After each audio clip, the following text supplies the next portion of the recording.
नमस्कार, मी मधुरा। आज काय बनवूया या जगातील सर्वात कठीण प्रश्नाचं उत्तर सोपं करायला मी आली आहे। चला तर मग सुरुवात करूया। आज काय बनवूया?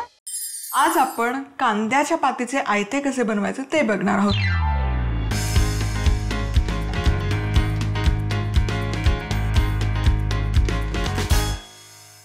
खानदेश विदर्भामध्ये आयत्यांचे वेगवेगळे प्रकार बनवले जातात। जसं कोकणामध्ये घावणं केले जातात तशाच पद्धतीने आयते बनवले जातात। तर वेगवेगळ्या पिठापासून आयते बनवले जातात। गव्हाच्या पिठाचे आयते खानदेशात खूप प्रसिद्ध आहेत, रोजच्या न्याहारीमध्ये असतातच। त्यासोबत तांदळाचे, म्हणजे नवीन तांदूळ निघाला की तो भिजत घालून दळून त्यापासून हे आयते बनवले जातात। लसूण पात्याचे आयते, कांदा पातीचे आयते। तर आज आपण इथे कांद्याच्या पातीचे आयते कसे बनवायचं ते बघतोय। तर यामध्ये ना थोडंसं एक बेसिक आपण वाटण घालणार आहोत। तर खलबत्त्यामध्ये कुटून घेतो, खलबत्त्या नसेल तर मिक्सरमध्ये दळलं तरी काही हरकत नाही। तर इथे मी घेते हिरवी मिरची, म्हणजे हे आयतं ना छान असं चटपटीत लागतं।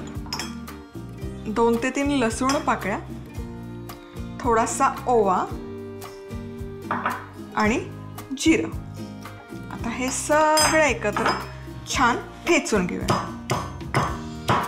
छान ना याची ओबडधोबड पेस्ट किंवा असं भरड काढायची, खूप असं फाईन पेस्ट करायची अजिबात गरज नाही आहे। सो आता इथे ही भरड किंवा ठेचा बनवून तयार आहे।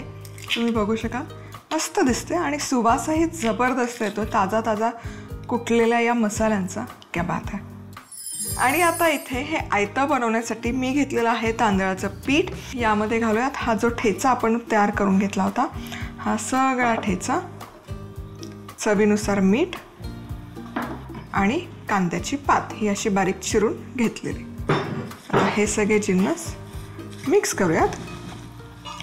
यामध्ये घालूयात थोडं थोडं पाणी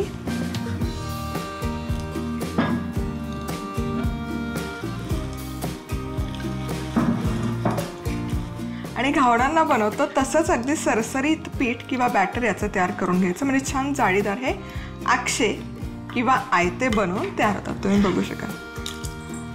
तर इथे तवा गरम केलेला आहे, यामध्ये घालूयात सगळ्यात आधी तेल।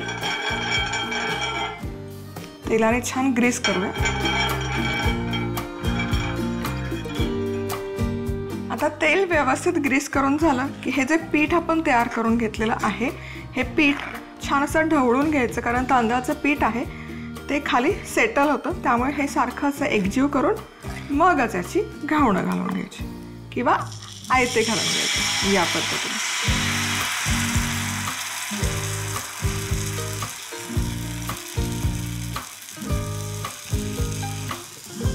आता यावर झाकण ठेवून अगदी 30 ते 40 सेकंद झाकण ठेवून हे वाफवून घ्यायचं आहे।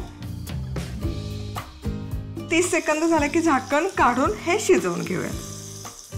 आता खालची बाजू छान व्यवस्थित भाजून झाली की हे उलटवून, वाह क्या बात आहे।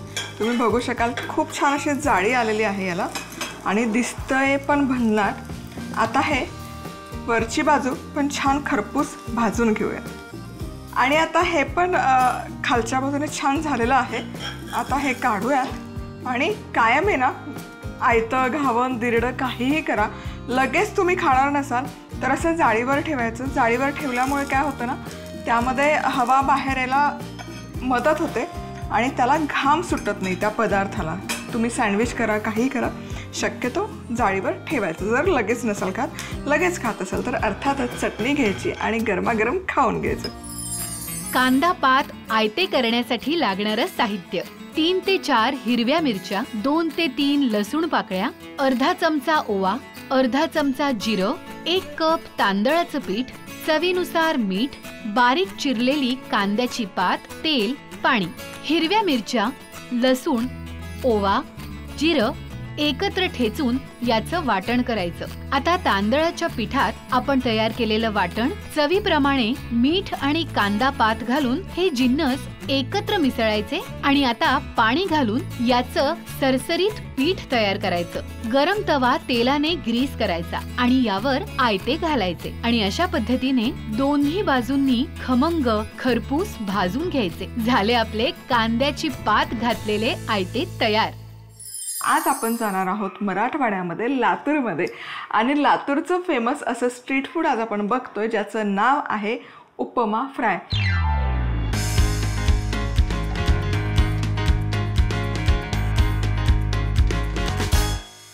मी लातूरला जेव्हा गेले होते ना, तेव्हा ब्रेकफास्टमध्ये हे खाल्लं होतं आणि इतकं सुंदर लागतं चवीला. त्यासोबत एक चटणी येते, त्याची चव भन्नाट लागते.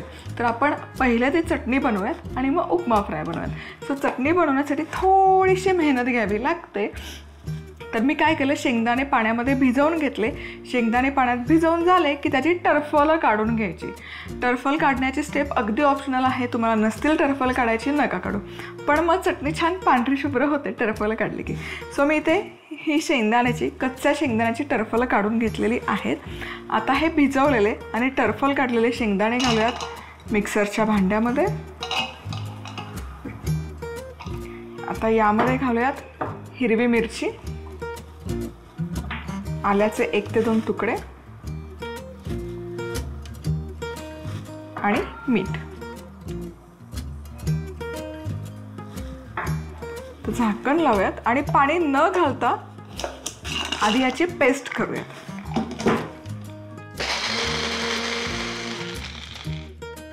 तर पाणी न घालता हे वाटून झालं की यामध्ये घालूयात थोडंसं पाणी. सरसरीत असते ही चटणी, अजिबात दाटसर नसते, त्यामुळे थोडे शेंगदाणे घेतले तरी भरपूर प्रमाणात चटणी बनून तयार होते. तर झाकण लावूया आणि ही चटणी छान ब्लेंड झालेली आहे. आता ही काढूयात एका डिशमध्ये. सुंदर लागते ही चटणी चवीला आणि दिसतेही भन्नाट. आता उपमा फ्राय बनवायला सुरुवात करूयात. इथे चमचाभर तेल गरम केलेलं आहे तव्यामध्ये. यामध्ये घालूयात कांदा बारीक चिरलेला आणि कांदा छान परतून घेऊयात. खूप असा काळसर करायची गरज नाही आहे. हलकासा सोनेरी रंग यायला सुरुवात झाली की आता यामध्ये घालूयात मसाले. संडे मसाला वापरते, कुठलाही काळा मसाला तुम्ही इथे वापरू शकता. इवन कांदा लसूण मसाला घातला तरी चालेल. सो हा मसाला 1 चमचाभर आणि त्याचसोबत यामध्ये जाईल लाल तिखट. चवीपुरतं मीठ घालायचं यामध्ये. हे मिक्स करूयात. तर हा झाला आपला कांद्याचा बेसिक मसाला तयार. आता यामध्ये काय घालायचं, इथे मी घेतलेला आहे तयार उपमा. सो हा मी घरी बनवलेला तयार उपमा आहे, हा घालूयात.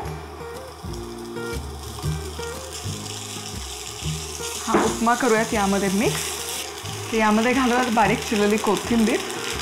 खूप छान लागतो हा उपमा फ्राय चवीला. आता हा झाला बेसिक उपमा तयार.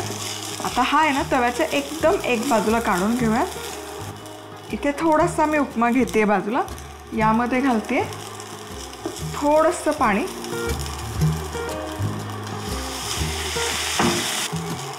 तव्यामध्ये घालूयात एका बाजूला तेल आणि हा उपमा या तेलावर असा स्प्रेड करून घ्यायचा.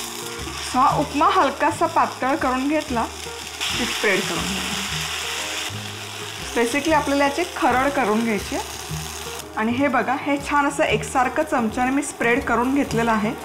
आणि हे आता छान क्रिस्पी होईपर्यंत शिजवायचं.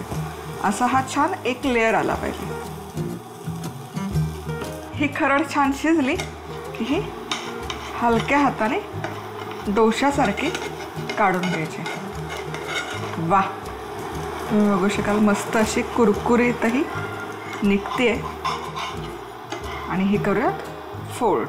आ हा हा जबरदस्त. आता गॅस करते बंद. आणि आता हे सर्व करायचं. सर्व कसं करायचं, डिशमध्ये सगळ्यात आधी चटणी, त्यानंतर उपमा आणि ही खरड म्हणजे जो फ्राय आहे तो घालायचा. लातूर विशेष उपमा फ्राय आणि चटणी करण्यासाठी लागणारं साहित्य: अर्धा कप शेंगदाणे, 1 हिरवी मिरची, 1 ते 2 आल्याचे तुकडे, चवीनुसार मीठ, पाणी. शेंगदाणे पाण्यात भिजवून त्याची सालं काढायची. आता मिक्सर मध्ये शेंगदाणे, हिरवी मिरची, आलं आणि मीठ घालून हे मिश्रण आधी कोरडं वाटायचं, नंतर पाणी घालून परत वाटायचं. झाली आपली उपमा फ्राय साठीची चटणी तयार. उपमा फ्राय करण्यासाठी लागणारं साहित्य: 1 बारीक चिरलेला कांदा, 1 चमचा संडे मसाला, 1 चमचा लाल तिखट, तयार उपमा, बारीक चिरलेली कोथिंबीर, पाणी, तेल. कांदा सोनेरी रंगावर परतायचा. आता त्यात 1 चमचा संडे मसाला, 1 चमचा लाल तिखट आणि चवीप्रमाणे मीठ घालून हे सगळं एकत्र करायचं. आणि आता या मिश्रणात तयार उपमा घालायचा आणि त्यावर आवडीप्रमाणे कोथिंबीर घालायची. आता थोडा उपमा बाजूला काढायचा आणि त्यात पाणी घालायचं आणि अशा पद्धतीने पसरून त्याची खरड तयार करायची आणि डोस्यासारखी बाजूला काढायची. झाला आपला लातूरचा प्रसिद्ध उपमा फ्राय तयार. 16व्या शतकात नमूद केलेला पदार्थ आहे तो म्हणजे सांज्याची पोळी.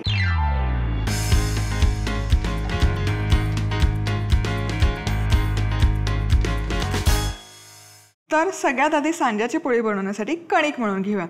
आता ही कणिक मळताना आहे ना, यामध्ये आपण तेलाचा वापर अजिबात करणार नाही. पण तेल जरी नाही वापरलं तरी ते छान पीठ ग्लुटन होतं, त्याला तार खूप छान सुटते. तेलाचा वापर न करता पिठाला तार कशी आणायची हेही दाखवणार आहोत. 2 कप गव्हाचं पीठ घेतलेलं आहे. यामध्ये चवीपुरतं मीठ घालायचं, मोहन अजिबात घालायचं नाही आहे. आता पाणी घालून हे मिसळून याचा गोळा होईपर्यंत मिसळत राहते. 2 कप गव्हाचं पीठ आहे आणि 1 कप पाण्याचा मी इथे पूर्ण वापर केलेला आहे. आणखी अर्धा कप पाणी मी इथे घेते, जेणेकरून तुम्हाला पाण्याचं पण अचूक प्रपोर्शन कळेल. आणि आता मात्र हे छानपैकी एक संध गोळा होईपर्यंत मळून घ्यायचं. चला तर इथे कणिक मळून मी घेतलेली आहे आणि तुम्ही बघू शकाल आपण पोळीची कणिक मळतो ना, साधारण तशीच मळली आहे. खूप घट्ट नाही, खूप सैल नाही. आता या कणकेवर आपण पाण्याचा स्तर देणार आहोत. मुठभर पाणी यावर घालायचं कणकेवर, झाकण ठेवायचं आणि मुरण्यासाठी एक अर्धा तास तरी बाजूला ठेवूयात. आता सांजा तयार करून घेऊयात. तर सांजा तयार करण्यासाठी इथे मी घेते 1 कप रवा.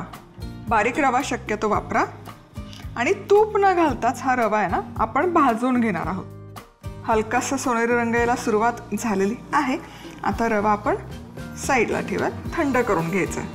आता पाक तयार करूयात. पाक तयार करण्यासाठी पाणी घेते कढईत 1 कप आणि वर अर्धा कप, असं 1.5 कप पाणी घेतलंय. यामध्ये घालूयात 1 कप गूळ आणि आता यावरच 4 चमचे साजूक तूप. हे असं तूप घातल्यामुळे काय होतं ना, रवा जी सुजी आपण तयार करतो ना, सांजा तयार करतो, तो थिजत नाही. रवा भाजताना घातला ना की सांजा थिजतो. तो थिजू नये म्हणून हे अशी प्रोसेस करायची. आता हे मिश्रण आहे ना ढवळून घेऊयात आणि पाक वगैरे करायचं नाही आहे. गूळ विरघळला पाहिजे आणि 1 उकळी फक्त काढून घ्यायची. आता गॅस आहे ना मंद आचेवर करून घ्यायचा आणि या स्टेजला यामध्ये आपण जो रवा भाजून घेतला होता हा सगळा भाजलेला रवा घालून द्यायचा आणि पटकन आहे ना मिसळून घ्यायचं.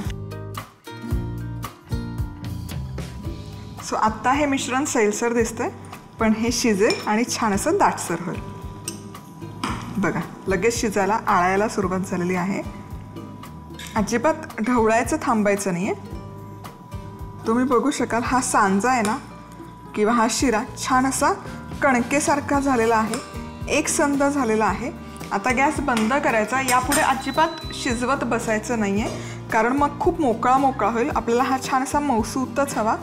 यामध्ये वेलची पूड घालायची, जायफळ घालायचं. गूळ आहे तर जायफळ हवंच आणि चिमूटभर मीठ. गोडाचा पदार्थ आहे म्हणून. आता हे घेऊयात मिसळून. लाजवाब. आता आपला हा सांजा किंवा शिरा पण बनवून आहे तयार. थंड करून घ्यायचा आहे अर्थातच. कणिक आहे ना जवळपास 1 तासभर मी मुरण्यासाठी ठेवली होती आणि तुम्ही बघू शकाल वरण जितकं आपण पाणी घातलं ना ते सगळं यामध्ये सोक झालेलं आहे, शोषलं गेलेलं आहे. थोडंफार राहिलं असेल तेही घेऊयात. आता तेलाचं आहे बघा, अजिबात चिकटत नाही आहे. तेलच हवं असं काही नाही आहे. आता ही छान तिंबून घेऊयात, मळून घ्यायची. सुजी आपला मऊ झालेला आहे त्या प्रमाणातच कणिकही मऊ झाली पाहिजे. काय होतं, जर कणिक खूप सैल आणि सुजी घट्ट असेल तर कणिक सरकली जाते, सुजी जागेवर राहते. सुजी खूप सैल असेल, कणिक घट्ट असेल तर सुजी फुटून, ती कणिक फुटून बाहेर येते किंवा ती पसरलं जात नाही. त्यामुळे शक्यतो हे प्रमाण घेताना आहे ना, हे दोन्हीची कन्सिस्टन्सी सेम ठेवायची. कणिक छान तिंबली गेलेली आहे. आता हे जे प्रमाण आहे, हे जी कन्सिस्टन्सी आहे परफेक्ट आहे. बघा, ही छान अशी स्ट्रेच होते, पण पूर्ण इतकी मऊसूत नाही केलेली.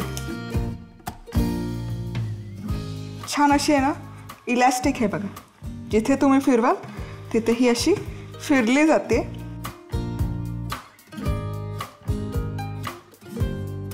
आता सगळ्यात शेवटी अगदी थोडंसं तुपाचे थेंब घालणार आहे, कारण आपल्याला आता याचे उंडे तयार करायचे.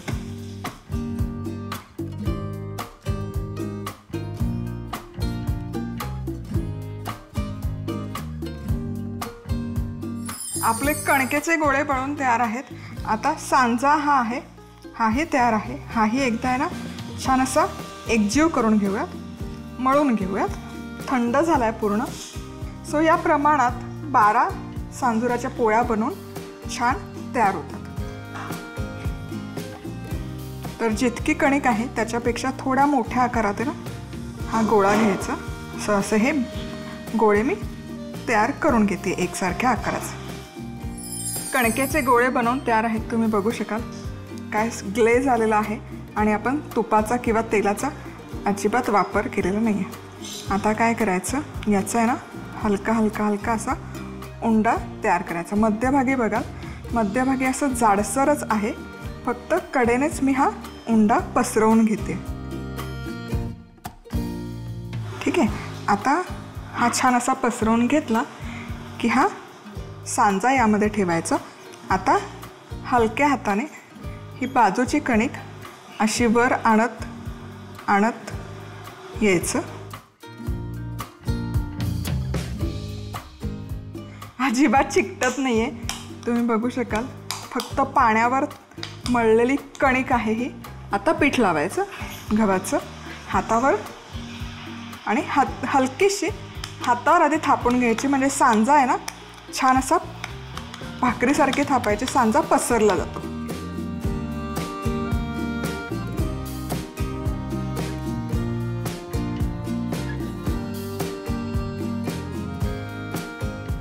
याला अगदी कमीत कमी पिठाचा वापर करते.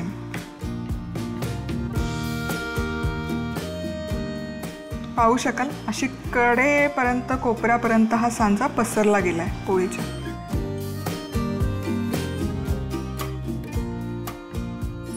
आता ही सांजाची पोळी भाजून घेऊयात. पहिलीच पोळी याला चिकटू नये म्हणून तूप लावून छान अशी सीझन केली. आता ही सांजाची पोळी यावर घालूयात आणि छानपैकी, आता अजिबात टच नाही करायचं, ती सुटू दे तव्याला आणि मग ही उलटवूयात. हलके हलके हलके याला बुडबुडे यायला सुरुवात झालेली आहे. आता कढायाच्या अशा सोडवून घ्यायच्या. उलटवायची गडबड नाही करायची, खालची बाजू अशी चेक करायची. हलकेसे याला डाग आलेत का, रंग आलेत का. खालच्या बाजूने हलकेसे डागाळली किंवा रंग आले तरच मग ती उचलायची आणि उलटवून घ्यायची, गडबड नाही करायची. चला आता हे उलटवूयात. वा, काय छान रंग आलेला आहे, सुरेख. वा वा वा. आणि काय फुगतीये पोळी. वा, टमटमीत फुगते ही पोळी. तर यावर घालूयात तूप. वा, उलटवूयात. आ हा हा हा. वा, क्या बात है. सांज्याची पोळी करण्यासाठी लागणारं साहित्य: 2 कप गव्हाचं पीठ, चवीनुसार मीठ, पाणी. गव्हाच्या पिठात तेलाचा वापर न करता कणिक मळायची आणि यावर अशा पद्धतीने पाणी घालून हा गोळा साधारण 30 मिनिटं झाकून ठेवायचा. सांजा तयार करण्यासाठी लागणारं साहित्य: 1 कप बारीक रवा, 1 कप गूळ, अर्धा चमचा वेलची पूड, जायफळाची पूड, मीठ, साजूक तूप, पाणी. सांजा तयार करण्यासाठी रवा तूप न घालता खमंग भाजून घ्यायचा। आता पाक करण्यासाठी पाणी गरम करायचं, त्यात गूळ आणि तूप घालायचं। गूळ विरघळला आणि एक उकळी आली की त्यात भाजलेला रवा घालायचा आणि हे मिश्रण सतत ढवळत ढवळत शिजवायचं। सांजा तयार झाला की यात वेलची पूड, जायफळ आणि चिमूटभर मीठ घालायचं। आता कणिक परत एकदा नीट मळायची आणि तूप लावून याचे छोटे छोटे गोळे करायचे। सांज्याचे पण असे गोळे करायचे। अशा पद्धतीने सांज्याची पोळी लाटायची आणि तूप लावून दोन्ही बाजूंनी खमंग खरपूस भाजायची। झाली आपली सांज्याची पोळी तयार।